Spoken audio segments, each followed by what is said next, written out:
Oke, assalamualaikum warahmatullahi wabarakatuh. Teman-teman lanjut lagi belajar tentang blockchain ya. Jadi terakhir kita telah mengenal tentang konsep POW ya, ada di konsensus juga sebelumnya di seri kelima telah kenal dengan jenis-jenis node ya yang ada di blockchain ya. Sekarang kita akan lebih dalam dan sekaligus materi teori terakhir ya, yaitu tentang Merkle tree dan Merkle root ya yang ada di jaringan blockchain.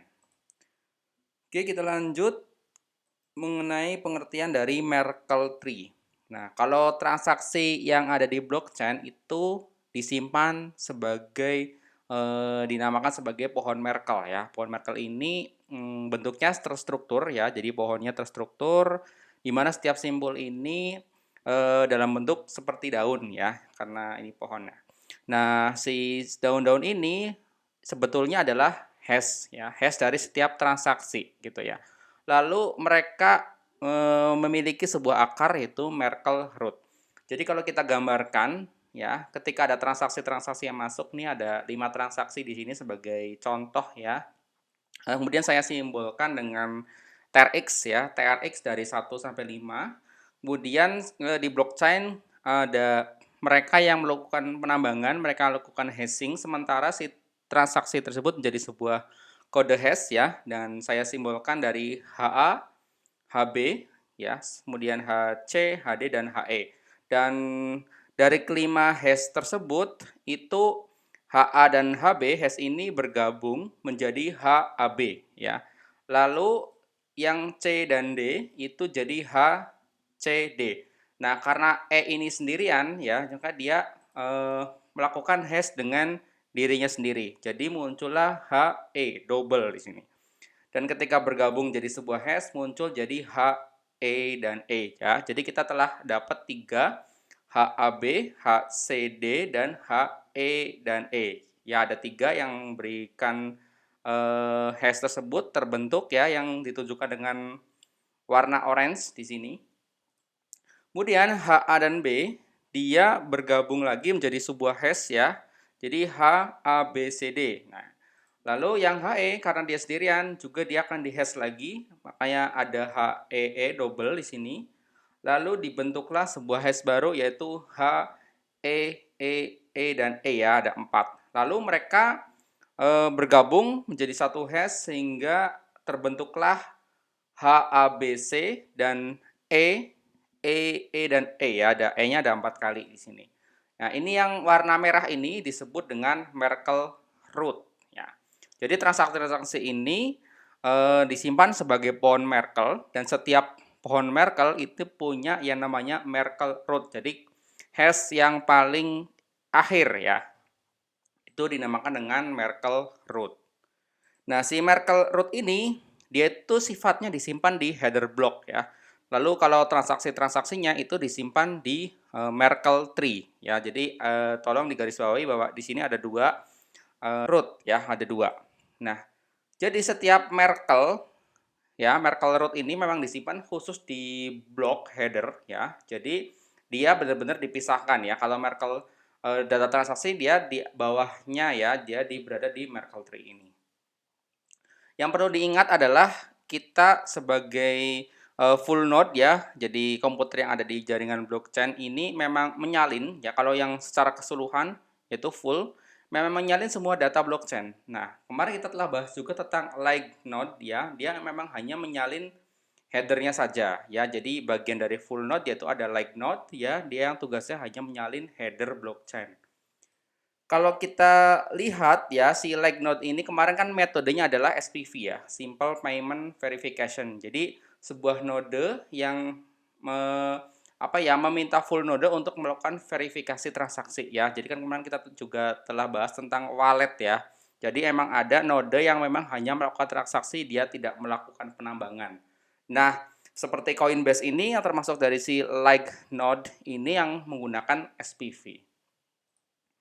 Oke, kita akan lanjutkan dengan konsep penggunaan Merkle tree dan Merkle root ya. Jadi bagaimana sih konsepnya mereka sebetulnya ya. Jadi dengan menyimpan root Merkle ya. Jadi si root Merkle yang berwarna merah tadi memang kan disimpannya di header block ya.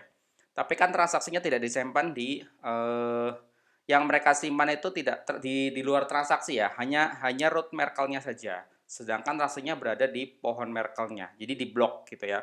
Ada blok, ada header. Nah, ini benar-benar dipisah. Nah, si like node ini ya, like node ini yang merupakan bagian dari si full node ini juga bisa melakukan verifikasi dengan mudah. Jadi, apakah transaksi itu benar-benar ada atau terjadi di blok tersebut gitu. Oke, kita akan contohkan sedikit tentang penggunaan like node ya ketika dia ingin melakukan verifikasi apakah sebuah transaksi ini benar-benar ada nggak sih di blok tertentu. Jadi, pertama kita harus ingat bahwa si Merkle root ini disimpan di header block oleh si like node ya. Jadi udah ada data yang tersimpan oleh si like node. Itu.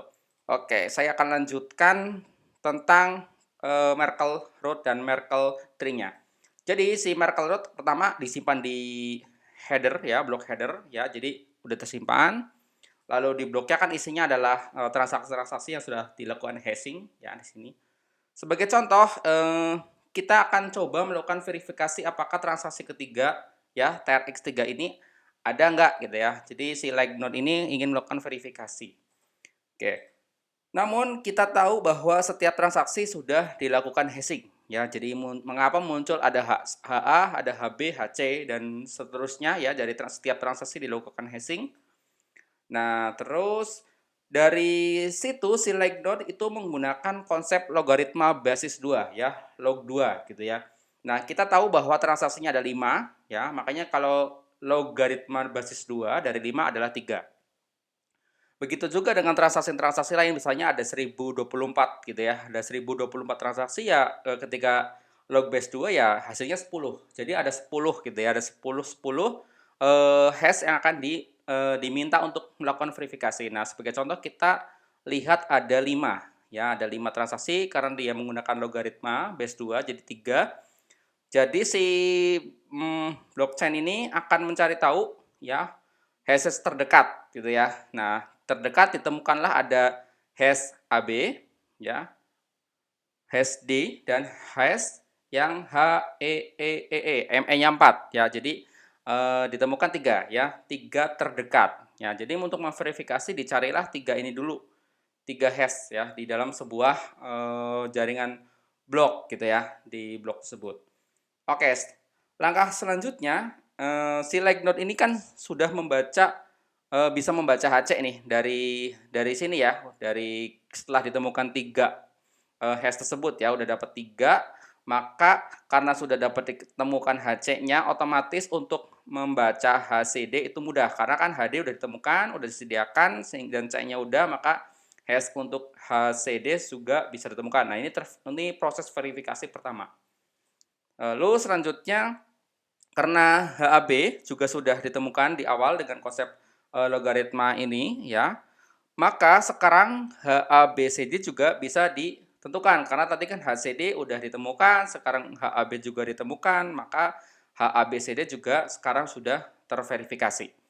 Nah, proses yang kelima, nah itu juga HE4 ini juga sudah ditemukan dan HABC juga ditemukan sehingga kalau mereka disambungkan ya, kalau mereka digabungkan ini muncul HABC kemudian E-nya 4 ya. Nah, kemudian si blok ini mencocokkan nih, si like node ini mencocokkan dari Merkle root yang udah mereka simpan sebelumnya. Jadi ketika melakukan verifikasi, mereka juga akan melakukan konfirmasi apakah sesuai enggak root Merkle-nya sesuai dengan enggak yang terverifikasi sebelumnya gitu. Nah, kalau sama, berarti transaksi ketiga sudah dianggap sebagai transaksi yang sudah terverifikasi. Oh, benar adanya. Transaksi itu benar ada. Transaksi itu benar terjadi dan telah di mining atau ditambahkan gitu ya.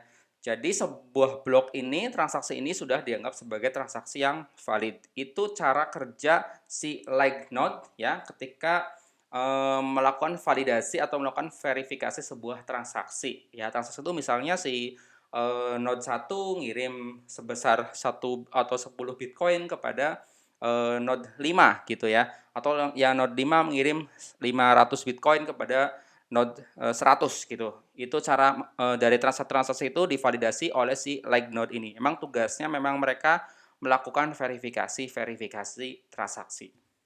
Jadi begitu cara melakukan implementasi ya si like node untuk memverifikasi Merkle root ya. Tolong diingat bahwa Merkle root disimpan di block header dan setiap transaksi itu disimpan di block ya. Ini perlu diingat-ingat karena nanti kita akan melakukan praktik ya, membuat coding blockchain sendiri dengan Python ya. Jadi nanti video selanjutnya adalah kita akan membuat blockchain sendiri dengan Python. Jadi kalau belum paham tentang 6 video sebelumnya, pasti membuat codingnya akan sedikit pusing. Oleh karena itu harus benar-benar paham dari konsep blockchain yang sudah saya jelaskan dari seri 1 sampai seri 6, yaitu teori dasar dari si blockchain.